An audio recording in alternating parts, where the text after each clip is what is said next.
The amount of learner-approved motorcycles available these days is mind-boggling. Not only is there a smorgasbord of different styles available, but many manufacturers have quite a few LAMS models of different configurations available within their own range, in what is a hugely growing market, from 300s all the way through to 650s and everything in between. Take Kawasaki for instance, with the KLR 650s, the Ninja 400, 500 and 650 models, the Versys X300 and 650, the Vulcan range of models, the Z500 and 650s, and of course the all-new Eliminator and Eliminator SE, which we're currently testing.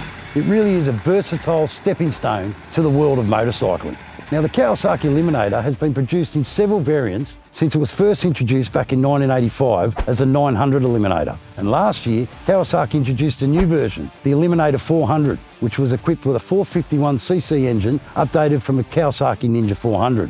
The extra displacement was achieved by increasing the stroke of the engine and features great low-end torque. Some other notable features of the Ninja-based parallel twin engine include long-reach spark plugs with advanced timing to increase performance, oil jets which cool the underside of the pistons to enable a lightweight piston design, and the cylinders are sleeveless and feature plated bores, just like on Kawasaki's Ninja's ZX-10R and 6R Supersport machines. Another innovative design feature is the patented Radiator fan cover, located behind the radiator, which diverts the hot air out of the sides and away from the rider, which in turn makes the ride a lot more comfortable, especially if you're sitting in traffic. And I'll be honest, this is one of the best LAMS bikes I've ever ridden. With its low seat height and relaxed riding position, it really is a great little motorcycle, perfect for both learning or just tearing around the city streets.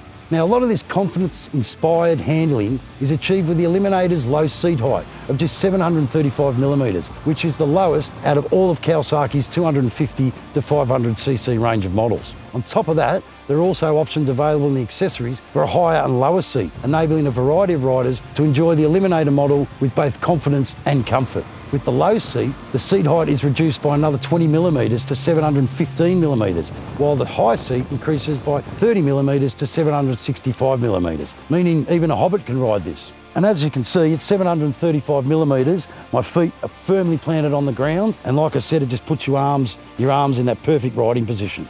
Now, it's got quite a long wheelbase of 1520mm, and that combined with the 18-inch front and 16-inch rear wheels keeps the rider's head in a low position with a comfortable reach to the wide and flat bars, which place your arms in a natural and comfortable position. Shifting gears is also smooth and precise thanks to the close gear ratios, while the assist and slipper clutch is another welcomed addition.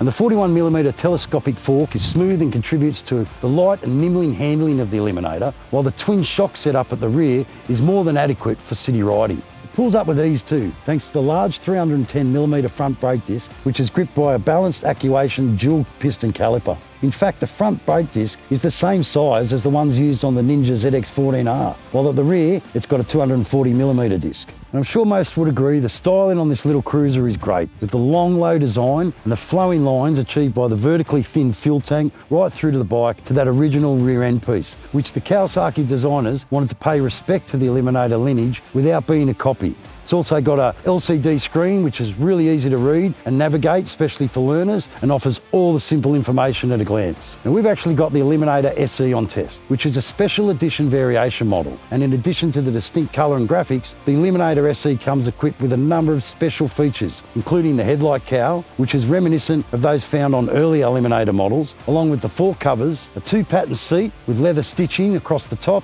and a USB-C outlet, and finally the two-tone paintwork with candy steel furnace orange and ebony, which as you can see looks fantastic.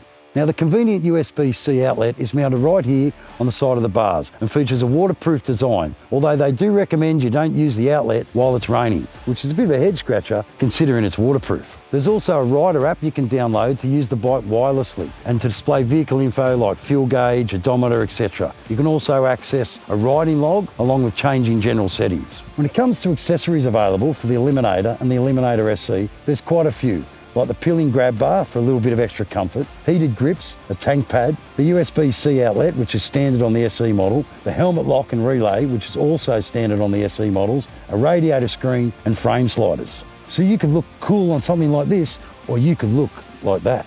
Riding a bike around the town, this is what you need to be riding. You need to look cool while you're learning. As I've already mentioned, this is definitely one of the most user-friendly and confidence inspiring lambs bikes I've ever ridden. And being a Kawasaki, you can rest assured you won't have any issues when it comes to reliability. So comment below and tell us, would you buy a lambs bike like this? Even if you're not learning, could be a good thing to zip around town. So comment right now and tell us, would you buy an Eliminator SE? It really is a lot of fun to ride, and not only lends itself to being a brilliant bike for learning, but would also prove to be a perfect bike to run around town on for both intermediate and advanced riders. So if you think the Eliminator is something you could see yourself riding, get on down to your local authorised Kawasaki dealer and take one for a test ride. To be honest, I'd even turn up to the pub on it. As a matter of fact, that's where I'm going to go now. And we thought we'd get a second opinion, so I dropped it over to Marcel's place. This is Live to Ride's marketing guru. G'day, mate. Now, you stepped up from a 390, you've got a beautiful Softail Custom now. Yep. What was it like getting back onto a smaller bike, and namely the Kawasaki? Mate, it was just a bucket load of fun, right? It's so nimble, easy to just, zoom around town.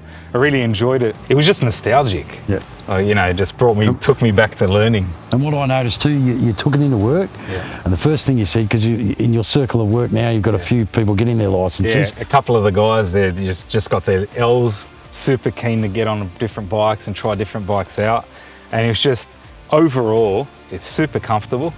It's fun to ride. It's user-friendly. It's user-friendly. The riding position's amazing, whether you're tall, whether you're short. I mean, look at it. It looks the part, right? Yeah. Like if this was your first bike and you turn up wherever you turn up, I mean, it looks great. It looks That's fantastic. What you mentioned in the magazine too, that you've got to, they want to look cool. Yeah. It's their first bike. It's their first They're bike. excited. Yeah. It's something that they've never tried before. That's right. They've got their wind in their hair, their knees in the breeze. They're really loving it. And they're probably looking at themselves in the shop windows, you know what I mean? And they want something reliable, right? Like I look at myself in the shop windows, do you? Me? Yeah. I know you do. I watch you doing it all the time. I'm always, Pugs, stop looking at the window. But like you said, man, it's a really good looking bike. It's a good looking bike. It's light, it's really it's comfortable. It just felt solid. It felt solid, it felt reliable. For a little 450, For a little 450, it was fantastic. It felt safe. Yeah. When you're a learner, you want something that you feel a bit safe on. 100%. Right? As soon as that Mack truck comes up next to you, how do you feel? Yeah. You don't feel very safe. No. I think it'll go really well in the lambs market, like I was saying in the presentation, that it's just such a well put together motorcycle. Yeah. It's value for money. You've got your reliability, and it's not just that. It can be, you might be buy it as your second bike, rip around town, get down the shops like you were saying. Yeah, and even if you do upgrade, you get to your P's or whatever, and you upgrade your bike, you get something a bit more powerful, whatever the case, you'd still probably keep this. Keep this, and just zip around to and from work. It's just a fantastic bike overall. Really enjoyed riding it. No, good on you, mate. Thanks, you, mate. Thank you. And the next one's the Vulcan 650. So I like that 650, even more power. So great, fantastic.